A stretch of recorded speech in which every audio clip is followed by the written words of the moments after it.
A Chama Flamejante, parte 1. O início da Reforma Protestante é uma jornada na vida de muitos homens e mulheres que tiveram papéis importantes na história da humanidade. Você verá neste episódio os monumentos relacionados a eles com Genebra, na Suíça, e observará Zwinglio, Beza, Calvino, cujos testemunhos da verdade transformaram nações inteiras. Na Escócia, onde flores foram maculadas com o sangue de muitos mártires, ouça o clamor, por exemplo, de John Knox. Na Inglaterra, admire a coragem e a determinação de John Wycliffe e William Tyndale, cujas visões fizeram da palavra de Deus a língua materna de seus compatriotas. Na Alemanha, caminhe nos passos de Martinho Lutero, o monge que abalou o mundo. Veja as portas nas quais ele pregou suas 95 teses, a igreja onde ele pregava e o pátio da Universidade de Wittenberg onde ele ensinava. Estas e outras você verá neste pequeno filme documentário. Deus te abençoe.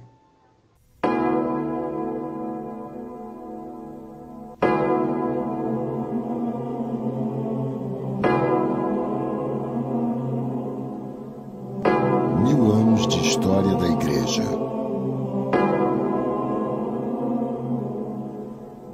Parte 1. O início da Reforma Protestante. A Chama Flamejante. Uma distribuição BV Filmes.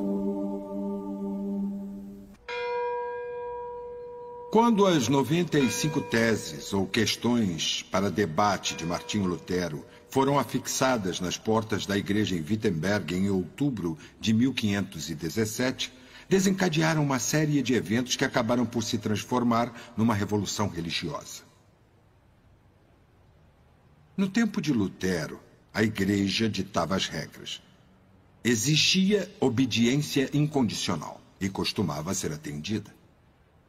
Mas as ações de Lutero, ou melhor, sua reação, ao monge chamado Tetzel, que veio à Alemanha para vender indulgências ao povo, perdão eterno por algumas moedas, viria abalar o poder da igreja e acender um farol que iluminaria toda a Europa e muito além dela.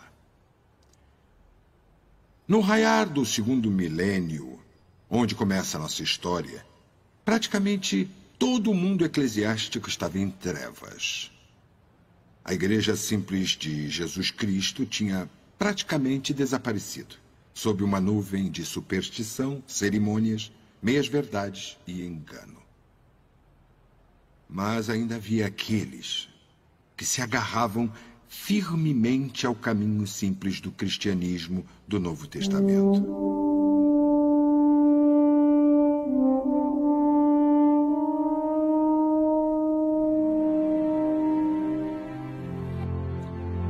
Nos lindos vales e montanhas alpinas do norte da Itália, às vezes iluminados pelo sol, às vezes escondidos pela névoa, os valdenses se mantiveram firmes às primeiras raízes bíblicas.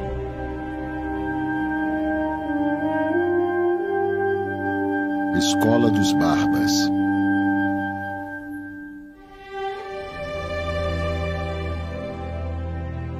Esta é a Escola dos Barbas, localizada em Piedmonte, Itália, no Vale de Angrona. Foi deste lugar que os valdenses enviaram seus missionários durante a Idade das Trevas, quando todo o resto da Europa estava sob o domínio papal. A partir deste lugar, o Evangelho permaneceu vivo. Os jovens saíam em pares por todos os lados da Europa como mercadores. Mas assim que vendiam seus produtos, eles levavam partes das escrituras que haviam memorizado e copiado ou outros textos que haviam copiado e as distribuíam nos vilarejos. Vai lá, vê se você consegue verificar isso pra mim. Eu vou ficar aqui esperando. É claro. Os valdenses são o elo entre o período da Reforma e a época da Igreja primitiva. Na realidade, é a razão pela qual Roma os perseguia tão violentamente, porque se alguém disser que a Igreja Católica Romana é a Igreja Apostólica, a única igreja verdadeira, temos que apontar para os valdenses como uma prova viva de que existia um grupo de fiéis que precede Roma. Se nos basearmos na visão histórica de que a Igreja Católica Romana realmente veio a existir em 590, podemos apontar para os valdenses como um grupo de fiéis que existia antes de Roma. Os valdenses residem no norte da Itália, em aproximadamente 8 vales, que se concentram em Torre Petilli. Desde o início eles pregam o Evangelho, mantêm a fé e têm uma corrente ininterrupta de testemunhas do Evangelho que provavelmente chega até o tempo do apóstolo Paulo, ou certamente aos primeiros séculos do cristianismo. Peter Valdo era um mercador que vivia em Lyon, no sul da França, que veio conhecer a verdade através da Bíblia Vulgata Latina, que foi lida para ele. Valdo tinha condições financeiras para contratar alguém para esse trabalho, e ele se converteu, pregou o Evangelho e conheceu outros convertidos. E chegou ao ponto de ter à sua volta um grupo de pregadores que ficaram conhecidos como os pobres de Lyon. Por pregarem o Evangelho, eles sofreram intensa perseguição. Mas assim como muitos outros reformadores, Valdo não queria deixar a Igreja Católica e encontrava dificuldade em apresentar sua posição para o Papa, a fim de que o Papa aceitasse o que ele estava tentando fazer. Com este objetivo, ele foi a Roma, reuniu-se com cardeais da Igreja Católica Romana, fez uma grande doação para a Igreja, disse-lhes exatamente o que ele estava tentando fazer e pediu a eles permissão para pregar. A permissão foi concedida, contanto que ele obtivesse a permissão do bispo local em cuja diocese estavam pregando. Assim que Valdo saiu, os cardeais enviaram cartas aos bispos do sul da França, informando que sob nenhuma circunstância Valdo deveria ter permissão de pregar e nem os homens pobres deveriam testemunhar. Eles enfrentaram violenta perseguição e acabaram sendo forçados a fugir do sul da França. O próprio Valdo foi para a Boêmia, mas muitos dos homens pobres continuaram em direção ao sul até chegarem aos vales valdenses. Muitos livros de história afirmam que Valdo fundou os valdenses, mas hoje acredita-se que eles tiveram sim influência na igreja aqui, trazendo uma visão muito mais missionária do que a existente. Mas eles certamente não fundaram os valdenses, porque há sinais do testemunho cristão já estar presente no vale antes daquela data. Valdo chegou por volta de 1170. O lema dos valdenses, Lux lucet in tenebris, ou a luz que brilha nas trevas, é apropriado. Com esperança e fé, os ministros e seus rebanhos que se reuniram nos pequenos vales e nas encostas dos Alpes italianos mantinham acesa a chama do Evangelho. Os valdenses sofreram muita perseguição. Muito foi planejado contra eles, até mesmo no último século. Havia restrições quanto ao lugar onde poderiam morar, quanto às ocupações que poderiam exercer. E no século XVIII, as crianças eram raptadas e colocadas à força em mosteiros e conventos. Mas esta perseguição severa levou ao martírio de muitos a se concentrarem principalmente nos tempos medievais, até o momento em que, de uma vez por todas, eles erradicaram a influência dos valdenses nos vales no ano de 1685. E o número de valdenses que foram levados ao martírio chega a dezenas de milhares.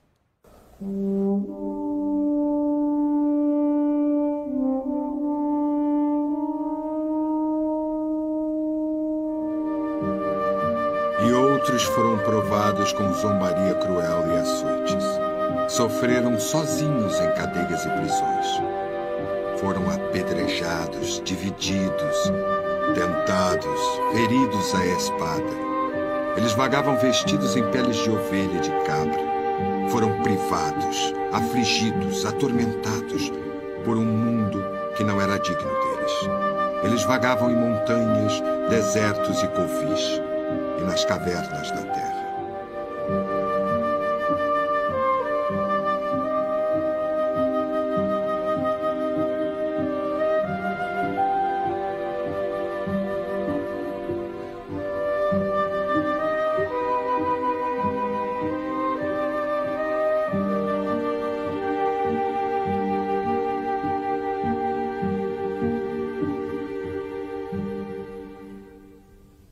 Estamos na Igreja da Caverna. Aqui os valdenses se reuniam, em total isolamento. É muito difícil entrar na caverna e mesmo hoje chegar da estrada até aqui é uma tarefa muito difícil. Portanto, nos tempos medievais era muito difícil chegar a este lugar, mas os valdenses sabiam da caverna, podiam se reunir aqui, podiam cantar, podiam orar e ouvir a mensagem sem temor de que suas reuniões fossem descobertas. Esta é uma das muitas cavernas encontradas ao redor dos vales valdenses, onde os valdenses se reuniam. Escola dos Barbas. Cuidado aí para não tropeçar. Acesso à Escola dos Barbas.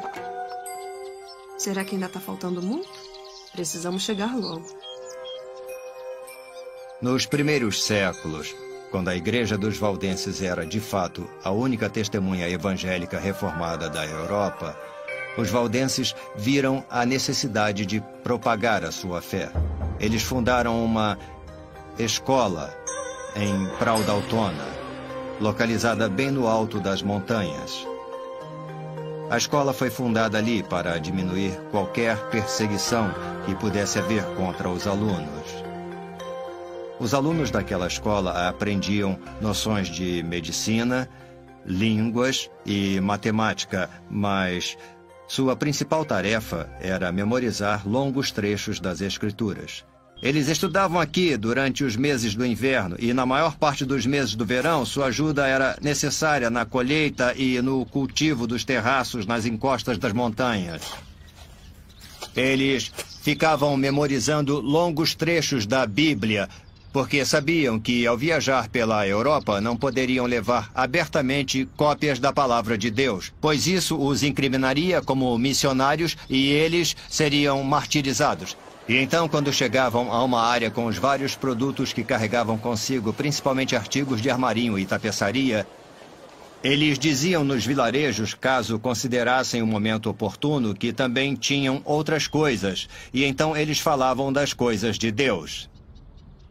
Havia 3 artigos patrocinados pela igreja que eles também memorizavam e escreviam em papel.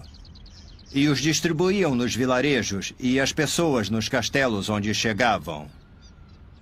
Alguns dos missionários não chegaram a completar nem mesmo uma viagem missionária, porque foram descobertos e mortos na fogueira ou martirizados de alguma outra forma. Sabemos que eles vieram à Inglaterra. Há provas de que tenham pregado em Kent e também na cidade de Oxford. Os missionários partiam em duplas, como a Bíblia recomenda, e um dos missionários era um homem mais velho, com experiência de várias viagens missionárias, e seria acompanhado por outro ainda inexperiente, ainda um novato. E assim, o homem mais velho podia passar seus conhecimentos ao mais jovem. E durante todo o período medieval, quando todo o resto da Europa Ocidental estava sob o domínio do Papa, aqui, neste lugar, o Evangelho permaneceu vivo enquanto esses homens percorriam todos os lugares. Em 1685, uma perseguição conhecida como a Queda dos Valdenses, milhares foram colocados na prisão ou afastados de sua terra natal. Muitos deles foram para o exílio, para Genebra. E enquanto estavam ali, um de seus ministros, um ex-general, Henri Arnaud, tornou-se seu líder e preparou um plano para o seu retorno à Itália.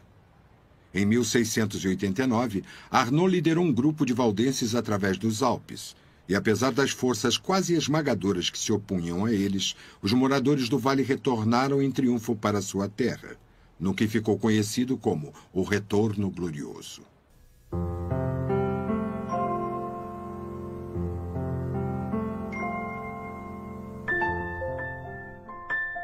Assim como qualquer outra igreja da história, os valdenses passaram por períodos de maior ou menor calor espiritual. Nos primeiros anos do século XIX, um pastor suíço, Felix Neff, influenciou o povo valdense no que se refere à necessidade de proclamarem a sua fé, chegando aos lugares mais distantes possíveis. Os esforços de Felix Neff promoveram um grande zelo entre os valdenses para continuar o trabalho missionário e o trabalho evangelístico, indo além dos limites dos vales para outras regiões da Itália. Como a Itália estava sendo unificada sob as forças do Ducado de Savoia, Garibaldi, Camisas Vermelhas e etc., os missionários valdenses seguiram para as regiões liberadas com carregamentos de Bíblias e em dias começaram a pregar o Evangelho. Em 1870, quando Roma foi finalmente liberada, os valdenses em poucos dias fundaram uma igreja e pregaram o Evangelho aos habitantes de Roma, num local muito próximo da residência do próprio Papa.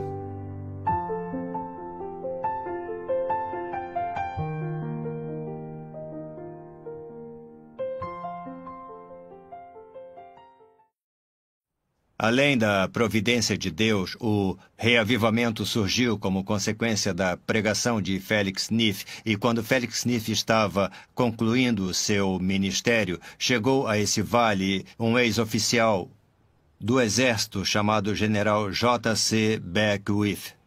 Beckwith, um canadense, havia participado de Waterloo. Ele havia perdido uma perna na batalha. Após deixar o exército, ele procurava algo de útil para fazer e se deparou com um livro sobre os valdenses. Ele ficou fascinado com a situação e a história deles. E ele decidiu fazer tudo o que estivesse ao seu alcance para ajudar esse povo dos vales. Além de encorajá-los a empreitadas evangelísticas ainda maiores, ele levantou dinheiro para a construção de igrejas e muitas escolas nos povoados. Estamos no povoado de Hora, que significa lugar dos judeus. Fica a 1.500 metros acima do nível do mar e estamos diante da primeira igreja que o General Beckwith construiu. Quando ele levantou contribuições para essa construção em particular, um menino estava na congregação. Ao final das palavras de Beckwith, o menino correu à sala das crianças e voltou com uma moeda nas mãos. Ele entregou a moeda a Beckwith e perguntou: "Isto pode ajudar a construir igrejas no Vale dos Valdenses?" O general Beckwith guardou aquela moeda e quando esta igreja foi construída, ele a colocou na fundação. Ele sempre disse que aquela moeda entregue por aquele garoto foi o fundamento para a construção das igrejas aqui na região dos Valdenses.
E os valdenses não foram os únicos a permanecer fiéis ao cristianismo simples do Novo Testamento. Também houve outros, como os albigenses e os huguenotes. Mesmo em tempos de grandes trevas, a luz brilhou em lugares remotos. Mas a luz mais brilhante da verdade do Evangelho ainda levaria muito tempo até que alcançasse toda a humanidade. O obstáculo ao progresso, o impedimento ao avanço da verdade, era que as Escrituras ainda estavam limitadas a línguas desconhecidas pelas pessoas comuns.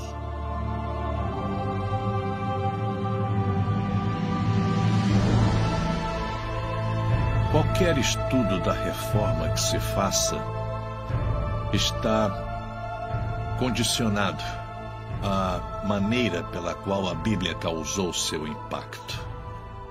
E isso é verdade quando analisamos a história, porque percebemos em diversos momentos da história que havia indivíduos que se interessavam pela reforma de uma forma ou de outra no que se refere à igreja. Mas havia uma dificuldade. Eles podiam se expressar, mas não tinham os instrumentos com os quais trabalhar. Ou seja, eles não tinham a Bíblia na língua do povo. A reforma, na realidade, não é o trabalho de homens. É Deus agindo através dos homens pela restauração do Espírito de Deus, tendo como foco o conteúdo da palavra escrita de Deus. A Bíblia é o instrumento pelo qual a reforma prosperou em todas as gerações. Mas a Bíblia em nossas mãos hoje, em nossa língua, é algo comum no mundo moderno. É difícil compreender a raridade deste acesso há 500 anos.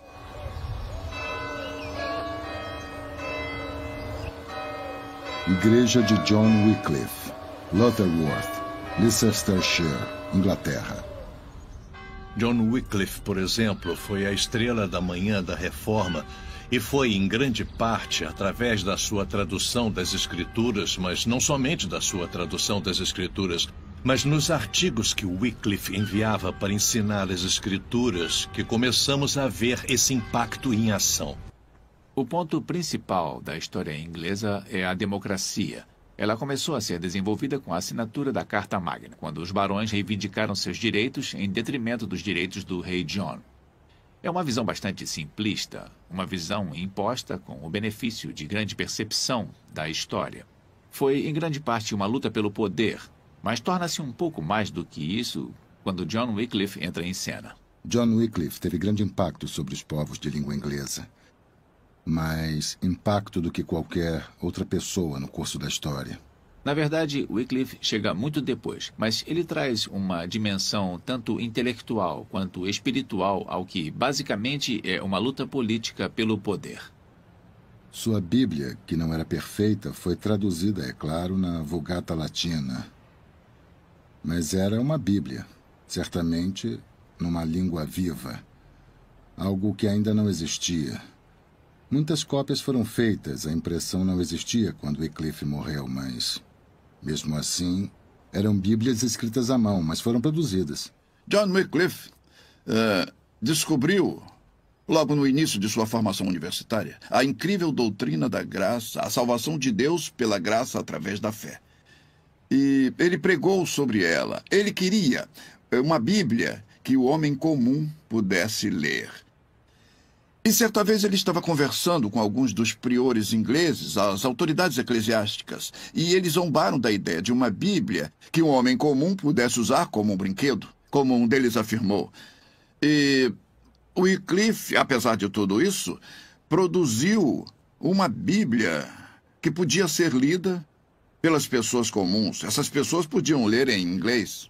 E sempre achei bastante significativo que Deus, em sua providência, tenha enviado a Bíblia bem para o centro do país. Lutterworth fica à mesma distância, tanto do norte quanto do sul, e a mesma do leste e do oeste. Portanto, bem no centro do país. John Wycliffe enviava essas Bíblias imensas que eram carregadas por pregadores autorizados e levadas a todos os lugares, e que causaram um grande impacto no povo. Eles nunca haviam ouvido a palavra de Deus, fora mantida longe deles. Bem, Wycliffe morreu de derrame 2 anos depois da publicação de sua Bíblia. E mais tarde ele foi condenado como herege e seus seguidores foram perseguidos e sua Bíblia foi condenada e ninguém a publicava. Seu nome era considerado herege e no Concílio de Constança, em 1415, a Igreja decretou oficialmente que Wycliffe era um herege, seus livros eram hereges e deveriam ser queimados, e seus ossos também deveriam ser desenterrados e queimados, e as suas cinzas jogadas no rio.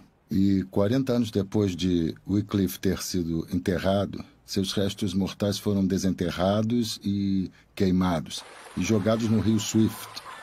E se pensarmos neste rio, é um rio importante. Ele corre para o rio Avon, que corre para o Severn, que corre para o canal de Bristol, que deságua no Mar Celta e que chega ao Oceano Atlântico. Isto tem sido usado com frequência como uma metáfora para muitos, para explicar como foi o trabalho de Wycliffe. Algo que começou pequeno, mas alcançou esferas maiores e maiores e maiores até atingir todo o mundo. A Inglaterra, sob o reinado de John, havia sofrido um interdito papal, o que basicamente significava que o clero na Inglaterra não poderia ministrar os sacramentos, que durante todo aquele período a Inglaterra ficaria sob o que seria basicamente um tipo de limbo. Quando o interdito foi retirado, ou quando o rei John desculpou-se com o Papa, o que aconteceu em seguida foi uma punição, um imposto a ser pago pelo reino da Inglaterra. Aquilo durou muitos anos e foi como um pequeno intervalo, mas depois de um período de aproximadamente 3 décadas, foi novamente imposto por um Papa. Pelo menos ele tentou a imposição. Mas os barões ingleses entenderam que isso não deveria acontecer e eles se opuseram fortemente a isso.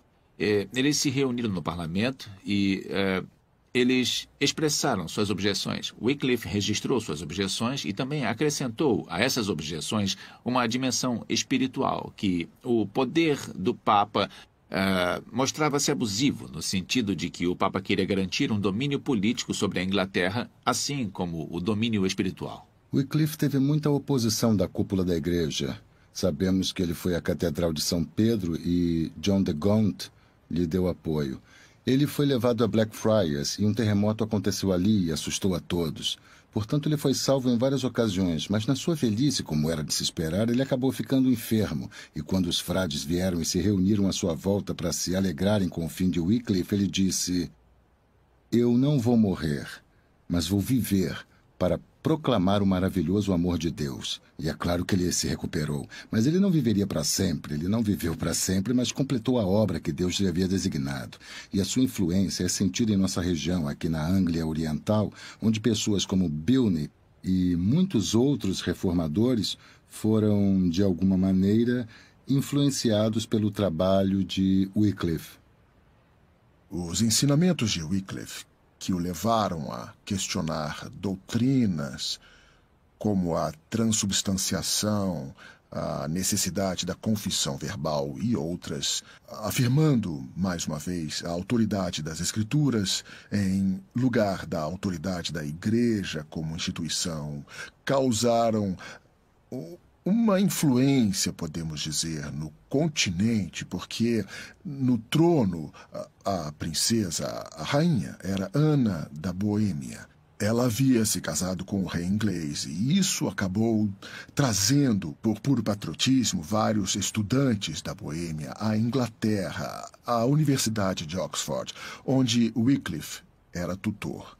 E esses jovens da Boêmia, que hoje seria a República Tcheca ou a Tchecoslováquia anteriormente, quando voltaram ao seu país, levaram consigo os ensinamentos de Wycliffe, mas na Boêmia, no século XV, na cidade de Praga, a capital, havia outro pregador católico romano, Jan Hus, ou Hus, que buscava na mesma fonte os registros do Novo Testamento para encontrar ensino bíblico verdadeiro. Ele não era inimigo da igreja, ele era um seguidor, um filho da igreja, e ansiava por, mais uma vez, uma garantia pessoal da salvação do indivíduo. E ele ficou surpreso ao descobrir, na mesma fonte, que muitas das suas conclusões se alinhavam às de John Wycliffe.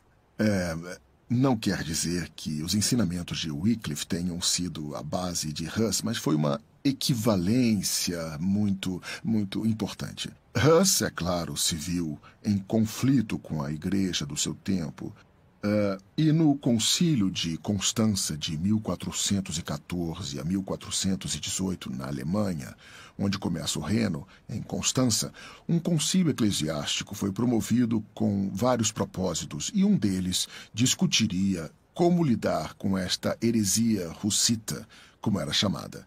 E Jan Hus foi levado ao concílio, onde pensou que apresentaria sua posição e que ela seria examinada, ouvida e teria oposição caso fosse falsa, quando na realidade ele descobriu que sua presença ali seria apenas para sua condenação. Ele receberia o privilégio de retratar-se ou seria considerado herege e morreria queimado.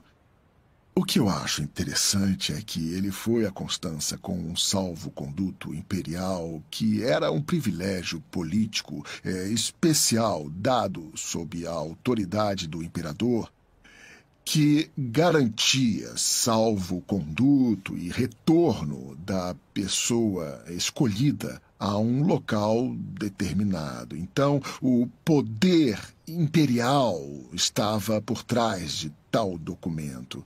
Mas Hus nunca voltou para casa. Ele foi para o seu lar no céu, mas nunca deixou Constança.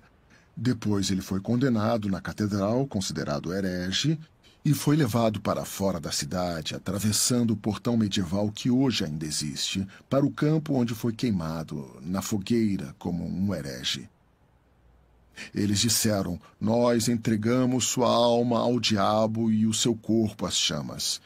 E ele calmamente respondeu: "As chamas podem me entregar, mas a minha alma eu entrego ao meu gracioso Senhor Jesus Cristo, em cuja fé vivi e por cujo testemunho tenho alegria de hoje morrer."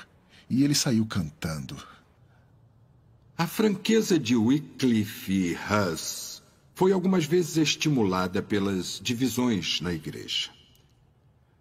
O grande cisma, que perdurou por quase 30 anos e que em determinado momento resultou em 3 homens reivindicando o direito de ocupar o lugar de Pedro, tinha sido resolvido no Concílio de Constança. A mesma Assembleia que havia condenado Jan Hus e John Wycliffe. Naquele momento, a importância das Escrituras e sua autoridade suprema sobre as ideias dos homens e sobre as tradições da igreja havia começado a criar raízes. Mas a Bíblia, nas mãos dos homens comuns, ainda não era uma realidade.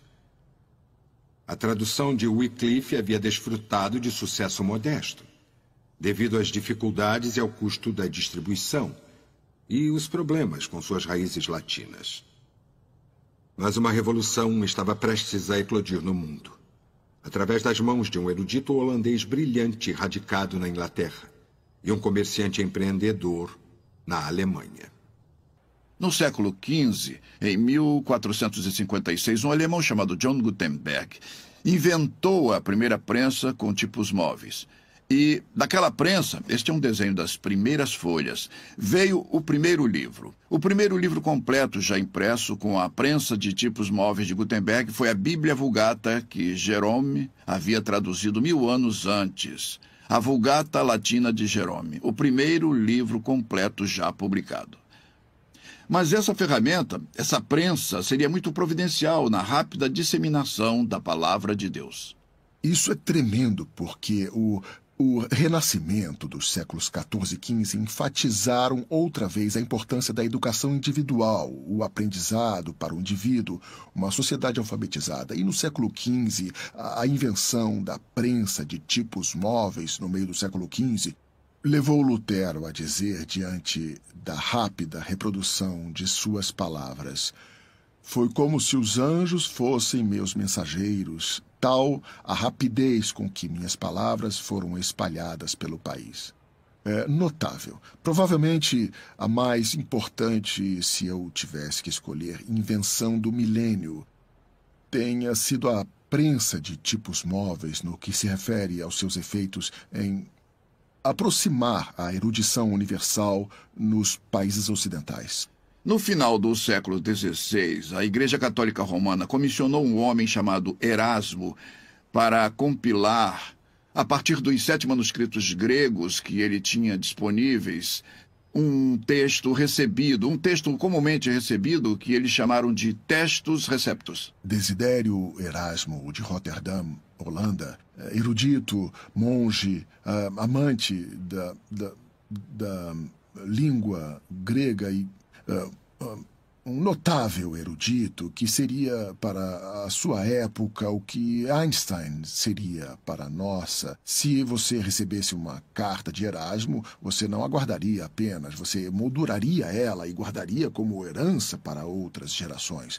Ele era o porta-voz da elite intelectual. Ele estava interessado na reforma, mas para ele a reforma significava a purificação exterior do exercício da corrupção. Ele não estava interessado em mudanças doutrinárias, ele se opunha a qualquer tipo de reforma que levasse a uma cisão. Portanto, mais tarde haveria uma separação entre Lutero e Erasmo. Mas ele foi um instrumento importante ao produzir esta, eu diria, ferramenta, porque ele preparou e foi publicado em 1516 a edição do texto padrão do Novo Testamento em grego. Foi a primeira edição impressa do Novo Testamento grego, e ele a fez em páginas alternadas, de forma que o latim medieval estivesse lado a lado com o grego. Os homens poderiam avaliar por si mesmos, aqueles que tinham essa capacidade, as diferenças entre os textos. E este texto grego de Erasmo, que naquele momento, graças à prensa de tipos móveis, 1 ou 2 gerações anteriores teve ampla distribuição e ficou acessível ao estudo, tornou-se a base de praticamente todas as traduções bíblicas importantes do século XVI nas línguas maternas dos povos. Esta era a aparência do Novo Testamento grego quando saiu da prensa na primeira edição em 1516. E aqui temos uma de suas páginas. E Erasmo, na realidade, traduziu em colunas paralelas. Ele traduziu do grego para o latim. Então temos o texto em grego e, ao seu lado, a tradução em latim. Alguns perguntaram como ele fez isso e como isso foi usado. Havia muitos eruditos que sabiam ler em latim, mas ainda não liam em grego. E, embora eu discorde de Erasmo em muitas coisas, pois há muitos aspectos conflitantes no que ele acredita, para ele o cristianismo era apenas uma questão de vida, uma questão de ação, da maneira de viver. Ele dizia que a doutrina simplesmente divide. A vida demonstra. Bom, é verdade que a vida demonstra, mas não há vida cristã aceitável a Deus que não flua primeiramente de uma crença na verdade bíblica da justificação pela fé. Cada fiel é um pregador, a autoridade das Escrituras. Então eu tenho que assumir uma postura doutrinária antes de viver uma vida cristã. Erasmo era muito a favor da reforma, a qual se referia como a eliminação da corrupção, da ignorância de pregadores, monges e freiras e da vida imoral de alguns e assim por diante. Mas ele nunca percebeu que a raiz da reforma era a regeneração. E ele queria melhorar e purificar. Mas isto é uma demão de tinta numa casa tomada por cupins. A aparência fica melhor, mas os fundamentos continuam deficientes.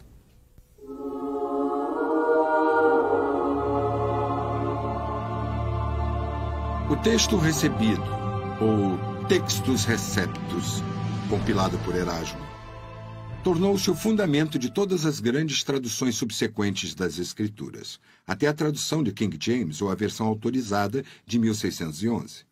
E quando o Novo Testamento grego de Erasmo foi publicado, atraiu a atenção de outros estudiosos que também estavam em busca da verdade. Havia um homem em Cambridge, um jovem devoto, um aluno, o Dr. Thomas Bilney. E Bilney começou sua busca pela paz no coração. Começou a procurar a resposta à pergunta: o que devo fazer para ser salvo? E um dos seus amigos lhe falou sobre um novo livro que havia sido impresso. Era o texto de Erasmo, com a tradução paralela em latim. E Bilney saiu em busca, mas estava tomado pelo medo. Ele pensava: minha igreja me ensinou que o grego e o hebraico não devem ser lidos, que se tornariam um brinquedo nas mãos das pessoas que o usariam inadequadamente, porque somente a igreja pode interpretar as Escrituras. Então ele recolheu a sua mão. Ele não podia pegar, mas ele pensou: eu adoraria ler esse livro, o Novo Testamento grego. Ele estendeu a sua mão e mais uma vez a recolheu com convicção, porque a sua igreja lhe havia dito que ele não podia ler aquilo. E na terceira vez que ele estendeu a mão, ele pegou e foi rapidamente para o seu quarto com este livro, o texto de Erasmo, e começou a lê-lo.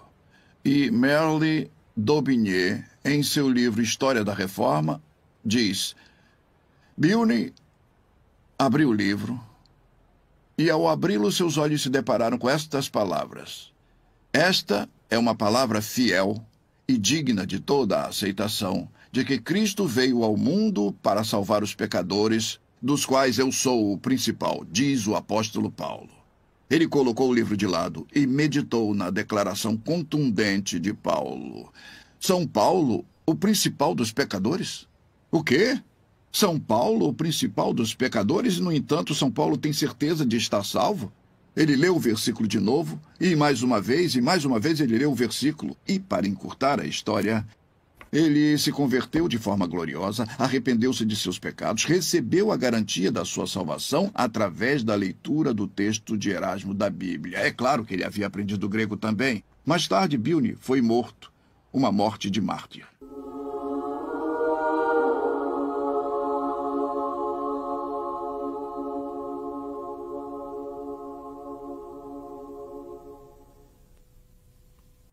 Agora o cenário estava pronto para o que viria a ser o mais importante evento religioso do milênio. A igreja não era uma instituição popular já havia algum tempo.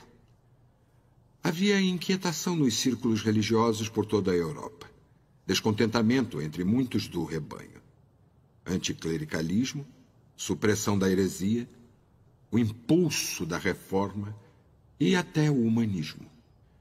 Todos esses elementos forneciam material a ser usado numa revolução. As nuvens da tormenta se formavam. Era apenas uma questão de tempo.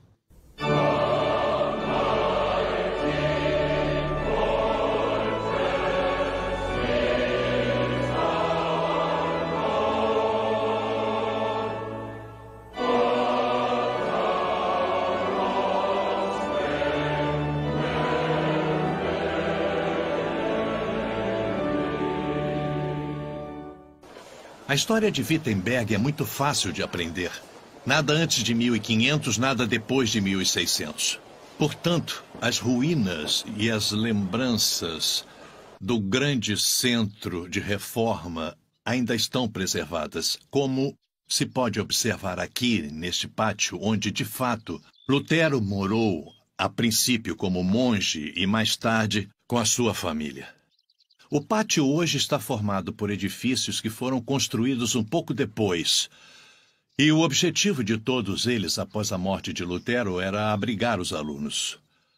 O curso, as atividades de Lutero e seus amigos tornaram Wittenberg a mais conhecida universidade da Alemanha e também a mais visitada. Em meados do século XVI, a cidade de Wittenberg tinha entre 3.500 e 4.000 habitantes. Mas a Universidade de Wittenberg tinha mais de 3.000 alunos. Portanto, durante um curto período, no final do século XVI, tivemos mais alunos em Wittenberg do que a Universidade Sorbonne, em Paris. Temos muito orgulho desse fato, mesmo que tenha sido por um período muito curto. Assim, você ainda pisa as mesmas pedras que ele pisou. Você pode tocar as mesmas portas que ele tocou. Ainda pode louvar na mesma igreja em que ele pregou. Assim, estamos mais próximos do espírito de Wittenberg e do espírito da Reforma do que em qualquer outro lugar. A Reforma foi um movimento que surgiu na Europa no século XVI, num período em que o Estado como nação e a independência política eram temas fundamentais. O conceito medieval da unidade imperial estava ruindo. Em parte, isto foi consequência do renascimento dos séculos XIV e XV, no qual o indivíduo era o ponto central e, ao invés de conceitos de coletividade, havia o isolamento individual e a distinção, etc. E isto foi levado para a arena política. Então, temos uma Inglaterra forte, uma França forte, uma Espanha forte e um enfraquecido Santo Império Romano, essencialmente um império alemão, composto por algumas dezenas de estados individuais, cada um com suas próprias características, e um imperador nominal que, na realidade, tinha pouco poder de fato, mas era como um fundamento da pirâmide da ordem política. O Santo Império Romano foi fundado principalmente pelo imperador Carlos o Grande, ou Carlos Magno, um rei franco que havia estabelecido domínio sobre grande parte da Europa. Nos primeiros dias do Santo Império Romano, muito da sua atenção foi direcionada para tentar impedir o avanço progressivo do Islã. A conhecida Batalha de Poitiers, na França, por exemplo, foi uma das que marcaram a força do Islã naquela região em particular. Com o passar do tempo, no entanto, o Santo Império Romano foi enfraquecido pelo sistema de heranças que foi criado, conhecido como heranças divisíveis, e significava que, quando o imperador morria, o império era, na verdade, dividido entre os filhos. Quando esse sistema foi abolido, o império começou a ganhar força outra vez. E, mais tarde, outro sistema foi adotado. E neste, o imperador era eleito pelos vários governantes dos principados do império. E quando Carlos V torna-se o Santo Imperador Romano, por volta da mesma época em que Martim Lutero começa a se destacar, ele é um imperador eleito e não um imperador por herança. Mas ele é, ao mesmo tempo, o chefe de Estado por herança da Espanha e de muitas outras terras dentro do Santo Império Romano. Graças a esse cenário político incomum, os príncipes em cada estado alemão adquiriam mais poder e influência do que o imperador. E isto acabaria agindo em favor de Lutero. Mas a reforma também foi, em parte, uma consequência do efeito intelectual do Renascimento. O florescer da arte e da erudição europeia que começara no início do século XIV e incluía a redescoberta das línguas antigas, o latim clássico, o hebraico e o grego da Bíblia. Houve também a redescoberta dos conceitos modernos dos direitos individuais, da liberdade política e do governo responsável, em oposição ao decreto ditatorial, imperial e real. Isso restaurou o papel e a dignidade do indivíduo e, assim, na área da religião e da igreja, não haveria mais a identificação com uma instituição, e sim um relacionamento individual com Deus através de Jesus Cristo. Portanto, em todos os aspectos da cultura, até mesmo no aspecto social, o valor do indivíduo não se baseava no seu nascimento ou em sua herança, mas em sua habilidade nas suas realizações e no fato de, como o indivíduo, ter dons, talentos e habilidades também.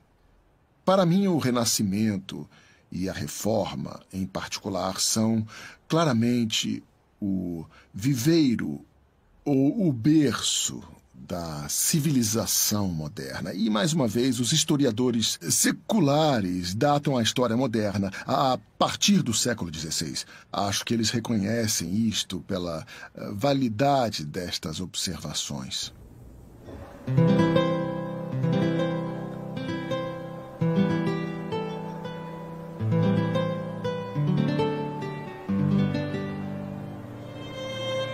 Os eventos chegaram a um ponto crítico no lugar mais improvável de todos, uma pequena cidade da Saxônia, Alemanha, e com o mais improvável dos personagens, um monge agostiniano desconhecido, Martinho Lutero. Provavelmente, Lutero não fazia ideia que pregar as questões para debate nas portas da igreja em Wittenberg traria consequências tão radicais.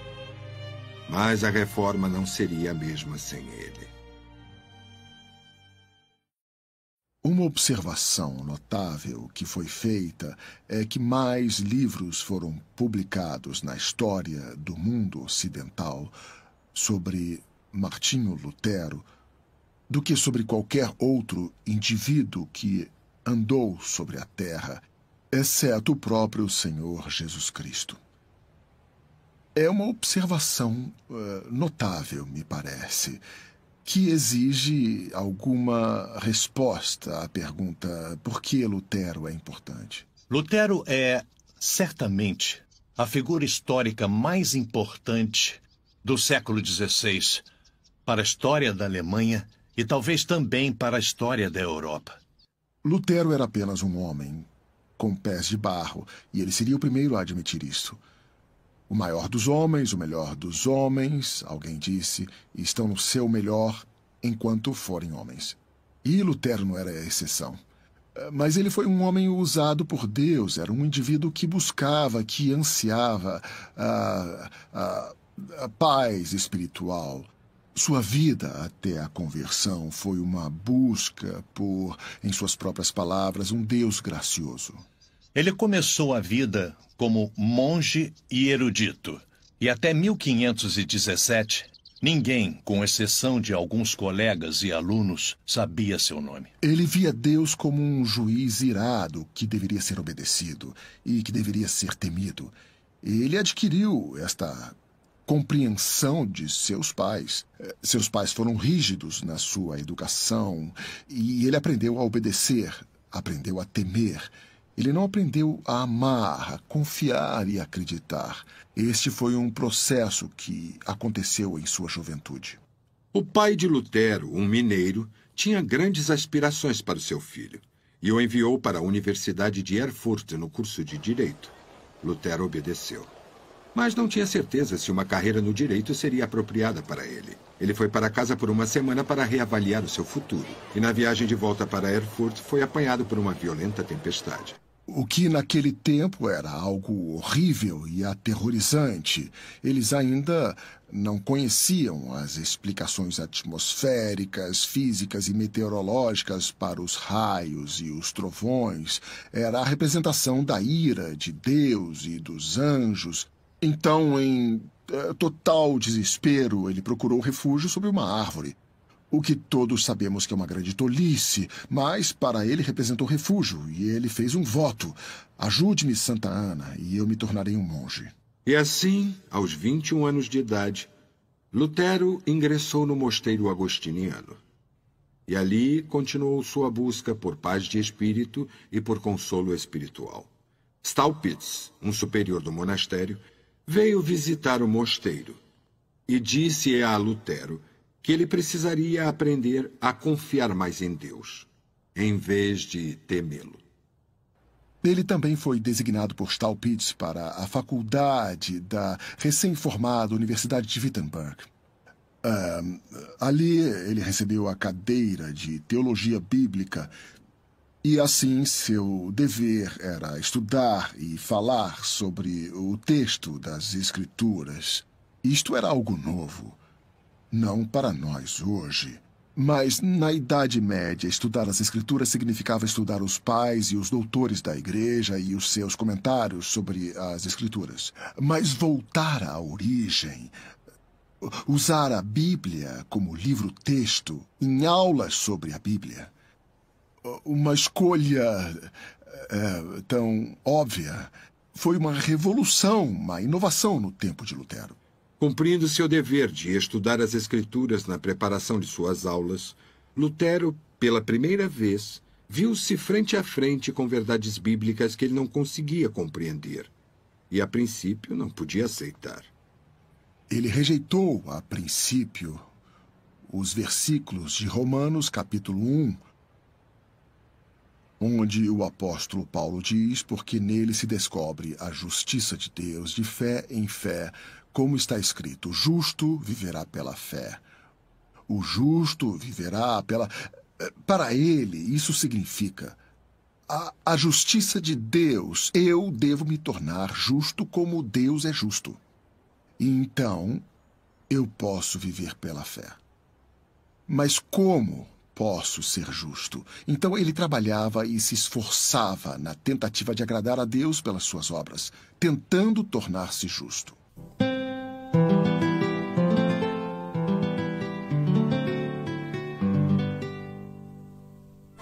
Seu estudo do livro sagrado continuou, assim como sua busca pessoal por paz de espírito num relacionamento aceitável com Deus. Lentamente, quase com relutância, a luz da verdade começou a raiar no coração e na mente do jovem monge agostiniano.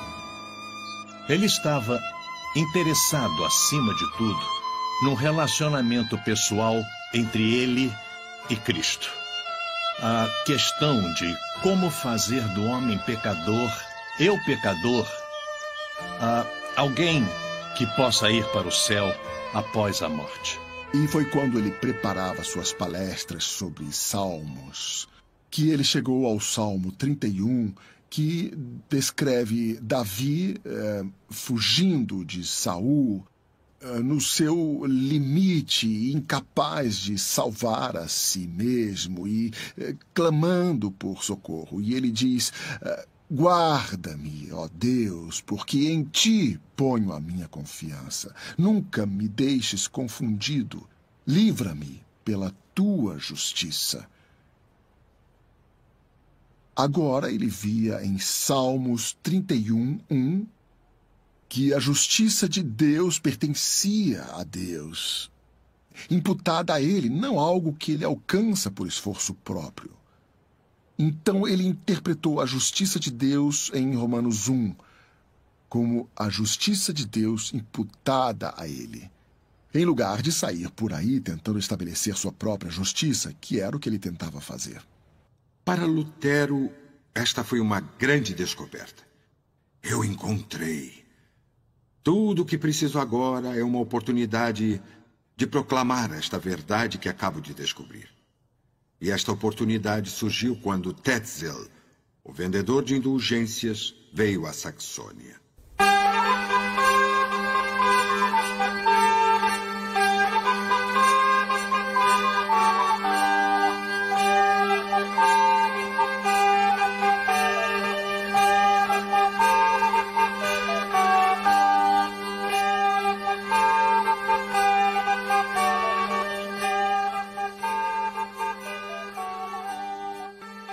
Foi quando o Papa de Roma ofereceu ao povo alemão o privilégio bastante liberal de presentear a igreja para que uma parte fosse usada para construir o que, para mim, hoje, digo isso com ironia, o monumento da Reforma Protestante na cidade de Roma, a Basílica de São Pedro. Ela foi construída originalmente com dinheiro coletado do povo alemão através da venda de indulgências que levaram Lutero a questionar todo o conceito da salvação através de obras e através dos sacramentos da igreja. Quando ele começou com suas 95 teses contra o uso das indulgências, ele realmente abalou a estrutura da Igreja Romana tradicional, que se baseava, havia pelo menos 1000 anos, na maneira como Lutero a conhecia. As indulgências de Tetzel garantiam ao comprador que algumas das punições de pecados no mundo após a morte seriam perdoadas.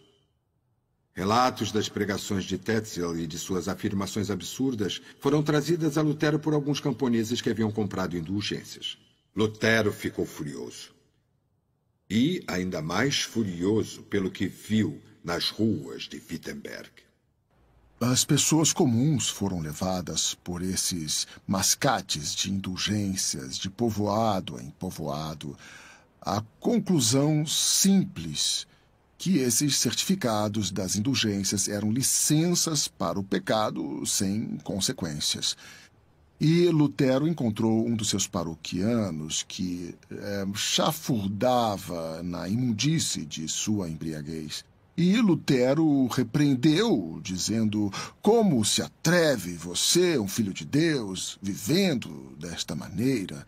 E este paroquiano embriagado tira da sua túnica um certificado de indulgência e diz: está tudo bem, doutor Lutero. Eu tenho uma indulgência assinada pelo próprio Papa. Eu estou bem. Até certo ponto, Lutero pode ser visto como um homem determinado, porque sua fé pessoal foi o que o levou a reagir.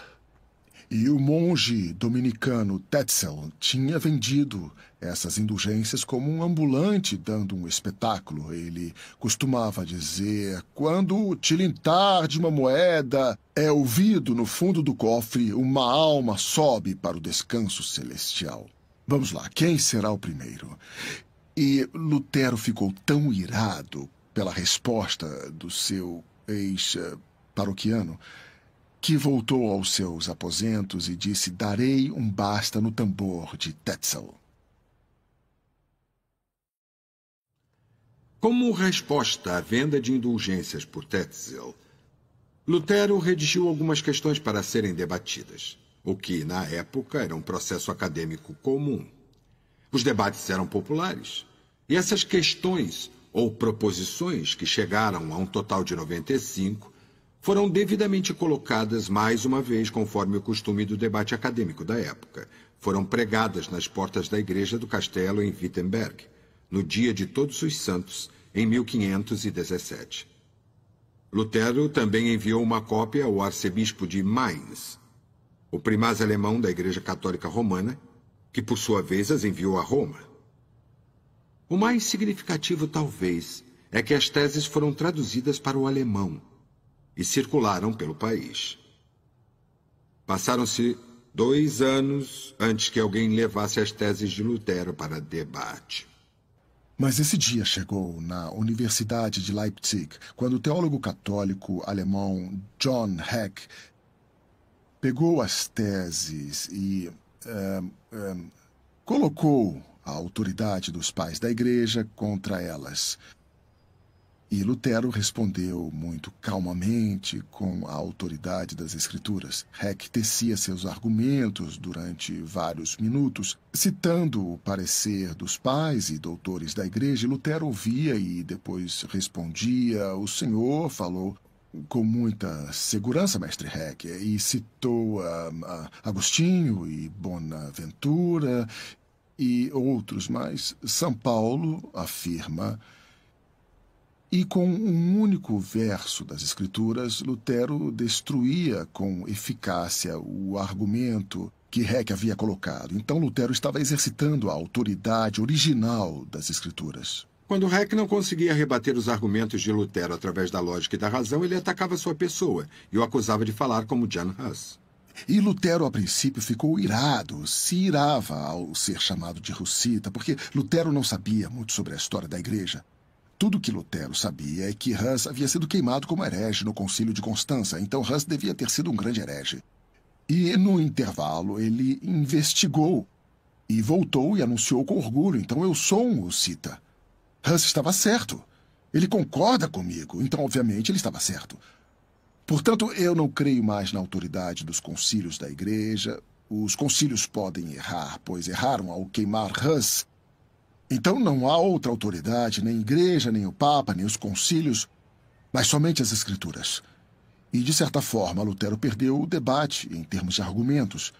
mas ganhou o entendimento que o impulsionou a uma maior confiança. Então, no ano de 1520, que vem logo após o debate em Leipzig, ele expande enormemente seu entendimento, redige seus grandes tratados e se prepara para o que viria em Worms em 1521.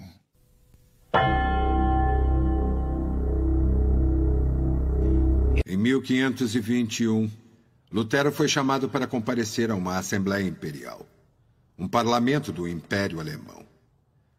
Assim como John Huss 100 anos antes, ele recebeu a promessa de um salvo-conduto para entrar e sair da cidade de Worms, onde o imperador e os príncipes alemães estavam reunidos. Mas os amigos de Lutero estavam preocupados. Lembre-se do ganso, que é o significado do nome Huss em boêmio. E os amigos de Lutero o alertavam. Lembre-se do ganso.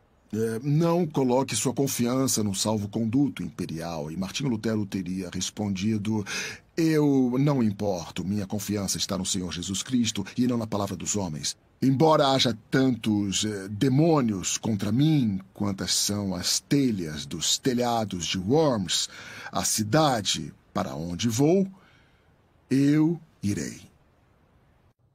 Em Worms, Lutero foi levado diante do imperador recém-eleito, o antigo rei da Espanha. 21 anos de idade e inexperiente nos assuntos relacionados ao Estado ou à lei. E mais dependente dos príncipes alemães do que eles do imperador.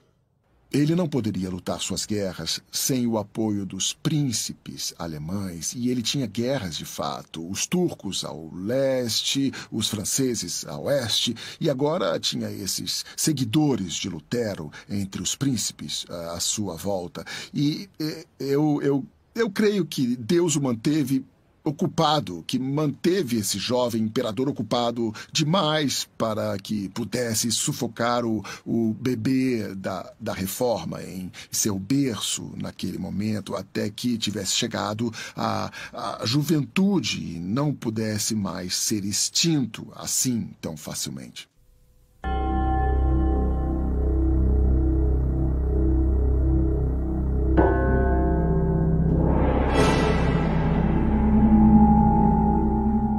A Assembleia se reuniu e deve ter sido uma experiência assustadora para Lutero.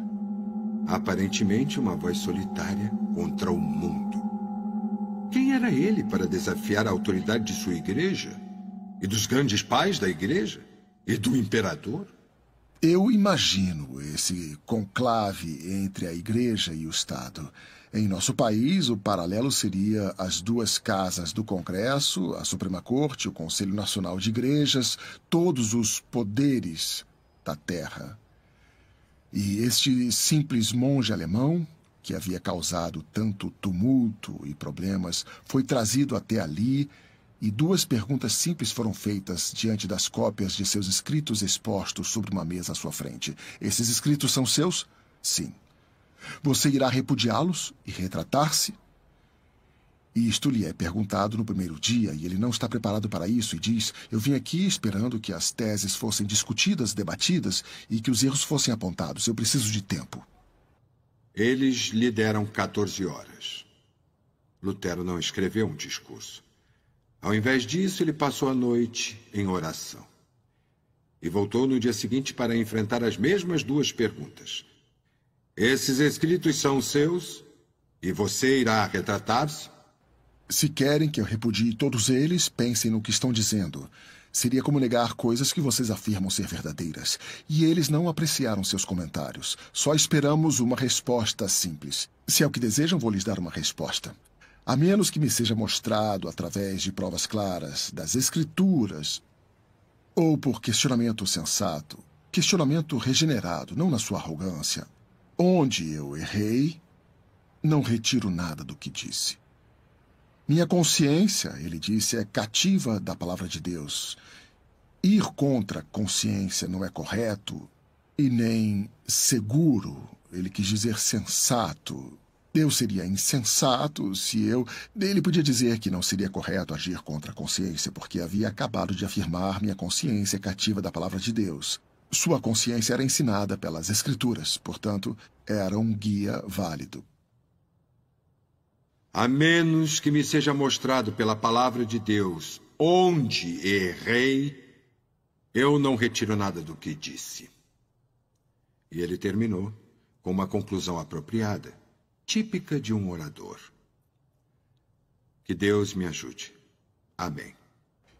E tão notável e tão surpreendente foi esta simples declaração. Corajosa, sem arrogância, mas sem preocupação com as consequências, de falar a verdade como ele a entendia. Que todos ali ficaram abismados, inclusive os secretários que tomavam notas de tudo aquilo que era dito. Ao terminar, Lutero olhou para os seus amigos sentados a uma mesa ao lado, esperando deles encorajamento e apoio, e viu nos rostos deles nada além de abandono e desespero. Como se dissessem, você fez. Assim como Hus, certamente você fez.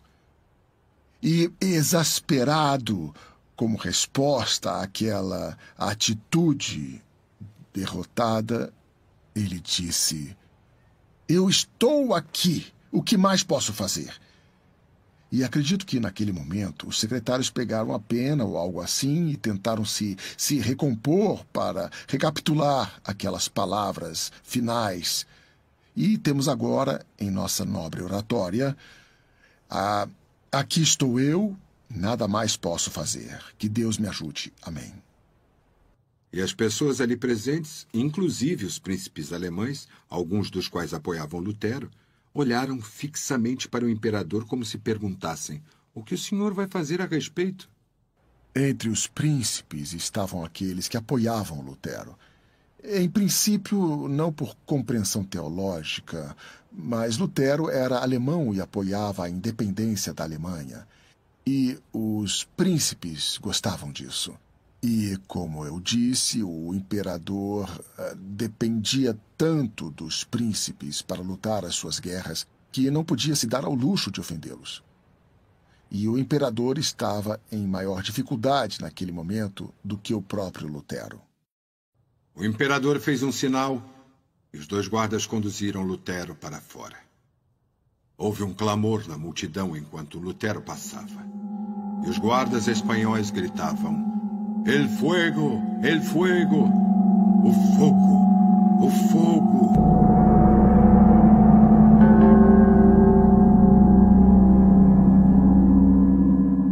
Mas Lutero foi levado são e salvo para seus aposentos. Prosseguiram as deliberações entre o imperador e seus conselheiros. Mas no final, ele tomou sua decisão.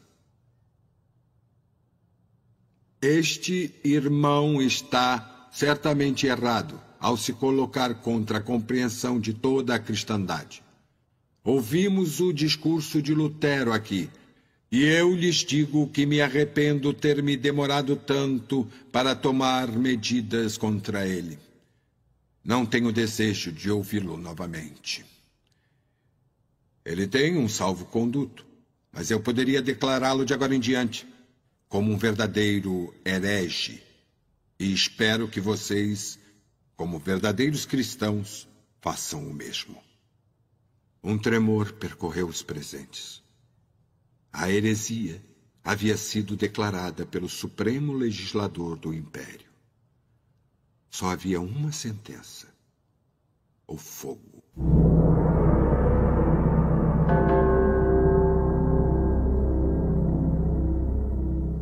No dia seguinte, Lutero começou uma longa jornada de volta para Wittenberg. Temia-se por sua vida.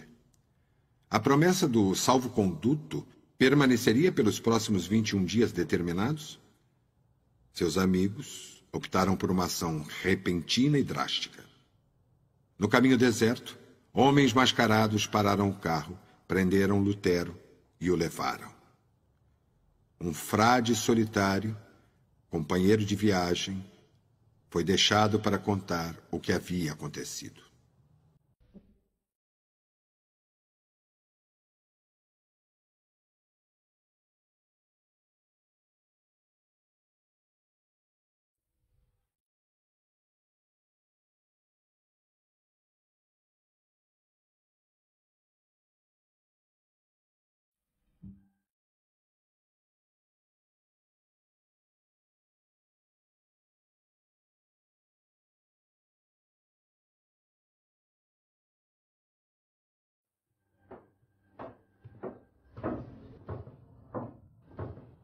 No castelo de Wartburg, no alto de uma colina rochosa, a 50 quilômetros da universidade onde Lutero estudou, os amigos de Lutero o mantiveram em cativeiro. Ali, durante as semanas seguintes, quando a tonsura do monge desaparecera e a barba crescera, Martinho Lutero tornou-se Junker Jörg. Seu tempo de castelo de Wartburg não foi desperdiçado. Uma torrente de palavras fluiu de sua pena. Sermões sobre as epístolas e os evangelhos, ataques a vários opositores da Reforma e, o mais importante, uma tradução do Novo Testamento com base no texto grego de Erasmo.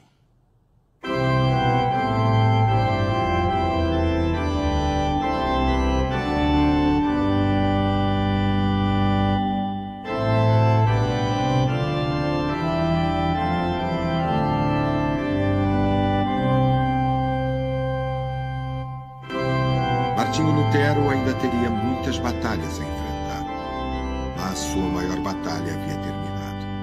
E ele havia vencido, enquanto outros tão fiéis quanto ele haviam sido subjugados. A reforma havia começado. Não morrerei, mas viverei e contarei as obras do Senhor.